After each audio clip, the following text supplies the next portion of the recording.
Haaya akkam jirtu kabajamtoota daawwattoota keenya nagaan waaqayyoo bakka jirtanitti isiniif haa ta'u. Har'a sagaa deebi'een dhufeen jira chaanala keenyaaf haaraa kan taatan qofti subscribe gochuun maatii nuuf ta'a viidiyoo keenya immoo like godhaa isiniin jecha.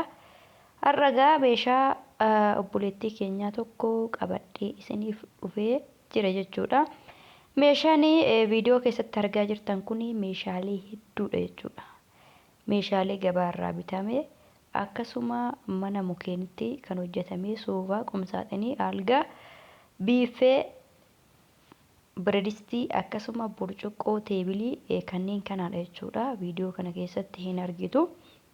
Egaa yeroo baay'ee wantoota garaagaraa yeroo ajajattanii akka filannoo keessaniiti jechuudha.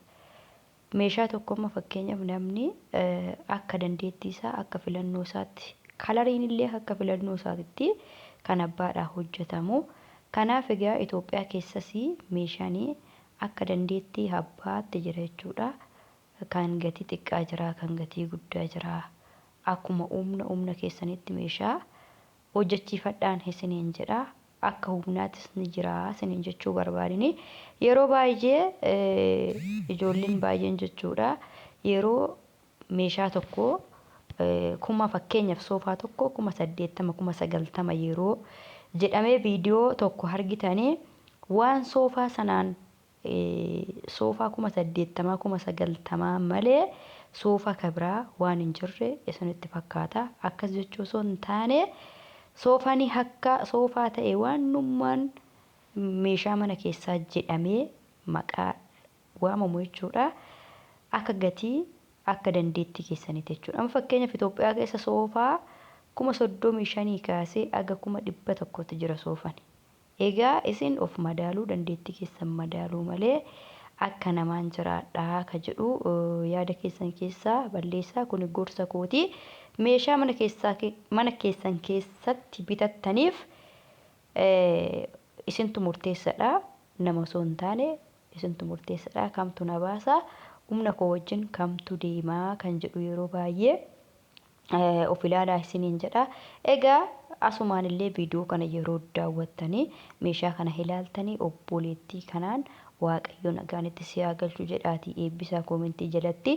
Isinillee akka akkanatti meeshaa hojjechiifattanii mana keessan keessatti meeshaa hojjetame meeshaa akkana miidhagaa kana akka dandeettii godhattanii hojjetattan waaqayyoon isin haa godhu isiniin jedha. Tole egaa asaasinitti hin dheeressu amma gaa gemanumaanii gara meeshaa kana gatii isaa isinitti himaa. Yeroo baay'ee meeshaa gatii baruu barbaaddu. Kanaafin ani viidiyoon hojjedhe keessatti waa'ee meeshaa ilaalchisee kanin ani gatii hin himne hin jiru. Gatii himeetani jechuudha kan hin dubbadhu.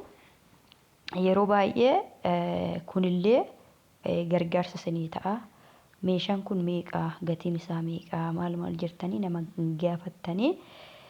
Egaa jalqaba irratti viidiyoo kana xiqqoo bakki natti xabbabe jechuudha.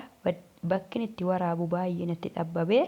Akkasuma yeroon koosii yeroo muraasa fudhadheetanii meeshaan kun manatti galchuudhaaf jarjaraa jira jechuudha. Amma bakkee faca'ee jira meeshaan. Teebilii nyaataa kanarraan isiniin ka'a. Teebilii nyaataa kun egaa ijaaf qalbii irra na hambisaa. Teebilii nyaataa gaafan jedhu viidiyoon irra ce'a waan ta'eef isiniif gala. Teebilii nyaataa kan mukaa suni teessoo 6 qaba jechuudha. Teessoo 6 qaba. Haala kanaa fakkaatuun hojjetame gatiin isaa amma yeroo hammaa kanatti 35,000 hojjetamaa jira jechuudha teebiliin nyaataa. Teebilii nyaataa kanarratti immoo akkaataa isin itti ajajattanidha. Amma gatiinis akkaataa isin itti ajajattanidha. Kan 45,000 jira. 35,000 kaasee kan 45 illee hin jira. Akkaataa wanticha sanatti ajajattanidha gatiin isaa isiniin jedha yeroo baay'ee akkana hubattanii fi teebilichi 35,000 bitamee obboleettii keenya. Asitti wanti baay'ee nama gammachiisu distoota kana jechuudha. Distiin kan gatii kanarraan addaallee kun amma gosoota firmiziti jechuudha. Distii abbaa 5 sanaa gaafa argitan lachuu 5 garuu kan akkasitti dardaramee burcuqqoo bukka jiru hadiin suni Feermizii jechuun hin danda'ama baay'ee namatti tola. Distiin kuni namoonni hedduu yeroo kana hin bitatu. Gatiin distii kanaa garuu baay'ee guddiidha. Gaafa distii kana ilaaltanii kan biraa ilaaltanii gatiin isaa walitti iyyuu hin dhufu. Distii kana shanan gatii isaa yoo ilaaltan yoo madaaltanii waa biraa waa hedduu isinii bituu danda'a. Garuu immoo meeshaan naa bitattan meeshaa 2-3 haa taatu meeshaa kwaalitii qabu bitadhaa mana keessan keessatti. Maaliif isin hin gaabbisiisu meeshaa kwaalitii qabu binnaan isin hin gaabbisiisu. Meeshaa kolkolleezimuma jettanii kan gatii rakasa jechuudha. Kan 100 kan 200 kan 300 400 yoo bittani ishiin boru jechuudha. Guyyaa 2 guyyaa 3 hojjettu sana booda hin gattu jechuudha. Meeshaan kun kolkollee miti jechuudha. Ulfaatina birdistii shanan kana wal irra taa'ee jiru kana danda'ee waliin fuudhu jechuudha. Iddoo tokkotti baay'ee ulfaata lachuu inni gurraachis inni adiinis. Egaa gatiin isaanii hedduu ulfaatadha immoo hedduu ulfaatadha. Gatiin isaanii yeroo ammaa kana 8,500 jechuudha. 8,500 garaagarummaa hedduu qaba distoota isaan kan distoonni isaan noormaaliin jiru gabaarra jechuudha. Isaan akkasii osoo hin ta'in kuni kwaalitii guddaa qaba.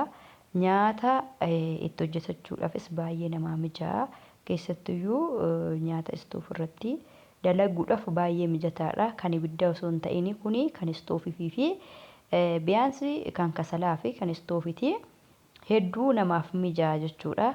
Birdistoonni kuni kwaalitii guddaa qabu. Wanti isin hubachuu qabdan gatii isaa yeroo ilaaltan maalii guddiin kun jettanii yoo ta'u garuu kwaalitii guddaa waan qabuuf birdistii kabiraas jira kan gatii qaqannasu hedduutu jira gabaa keessa. Akka mircaa keessanitti itti fayyadamaan isiniin jedha. Meeshaan obboleettii keenyaa gaa wantummaan hin hojjetamne hin jiru. Aalgan as keessa jira, qumsaaxiniin as keessa jira, biiffeen as keessa jira, teebiliin as keessa jira, tiibistaandiin as keessa jira. Wannummaan as keessa hin jiru. Qumsaaxiniin illee kuni kitchen kaabineetidha jechuudha. Kitchen kaabineetiin kuni kan girgiddaatii fi kan lafaa walumatti hojjetameeti jira. Mastaawutiidha jechuudha. Garuu hedduu kwaalitii guddaadhaan yeroo ammaa kana kan hojjetamaa jiru kitchen kaabineetii kana. Namoonni baay'een kitchen kaabineetii kan gubbaa irratti hin hojjechiisanii sababni isaa maallaqni isaa xiqqoo waan ol ka'uu fi ishiuma jalaa qofa hojjetatanii bira darbu. Garuu obboleettiin keenya kun kitchen kaabineetii kan lafaa kaasee aga girgiddaatti galu hojjetattee jirti. Inni kitchen kaabineetiin suni 35,000 hojjetame jechuudha. Kitchen kaabineetii kan girgiddaa wajjin jechuudha akka biyya Arabaa sana. Biiffee qumsaaxinii illee kan uffataa asii qabdi. Qumsaaxiniin kunis qilxiffi kan jettee baay'ee kan namatti toltu. Bukkee isheetiin qirtsii mastaawutii kan qabdu. Gidduutti barrii 2 kan banamtu masaabaa 2 kan qabdu hedduu ajaa'ibaan kan hojjetamte qilxiffi kan jettee qabdi obboleettiin keenya. Inni immoo qumsaaxiniin kun 32,000 hojjetamee daawwattoota keenya. Wanta hedduu jira. Tiibistaandiin kunillee jira. Tiibistaandiin gosa hedduutu jira. Viidiyoo darban keessatti dubbataan ture. Tiibis ta'ee aalgaa meeshaa kamiyyuu akka ajaja keessaniitti waan jedhamu. Tiibistaandiin shiitii fi aalgaan shii qumsaaxiniin shii aynata tokkodha. Baay'ee kan namatti tolanidha. Tiibistaandiin kun yeroo ammaa 11,000 hojjetamee gara aalgaatti ni ce'a. Aalgaan kun immoo baay'ee faashiniidha. Kwaalitii guddaadha. Masaabonni lamaan keessa seenti ziqi kan jedhedha malee kaffi kan jedhe miti jechuudha. Kan ol dheeratee osoo hin taane gabaabduudha aalgaan kun. Mataan ishii hir'is haalli teessuma ishiis kan gabaabduudha waan ta'eef baay'ee dheewuu kilaasii xiqqaadhaaf illee kan ta'u jechuudha aalgaan kun. Yeroo ammaa kana aalgaan kun dheewuu 2 wal bukkeetti biiffee 2 qabdi jechuudha. Biiffee sana lamaan masaabaa jedhama. Masaabaa sana bukkee 2 wajjiniin 31,000 hojjetame daawwattoota keenya. Qubaasaa 31,000 hojjetame. Egaa daawwattoota keenya waan hedduu nama gammachiisu meeshaa hedduu nama gammachiisu. Obboleettiin keenya kun wanti baay'ee ishiin nama ajaa'ibdu meeshaa hunda iddoo tokkotti itti yaaddee meeshaa kwaalitii qabu hojjetatte. Waaqayyoon nagaan itti si haa galchu. Waaqayyoon nagaan itti si galchee meeshaa kana gatii dadhabbii keetii argitee akkatti gammaddu waaqayyoon si haa taasisu galatoome ulfaadhu siin jedha isinis illee daawwattoota keenya meeshaa kun haala kana fakkaatuun telegiraam irraayis haa ta'uu iimoo irraayis feesbuuk irraayis waan isinitti mijatu irraa meeshaa ilaalladhaatii meeshaa ajajadha.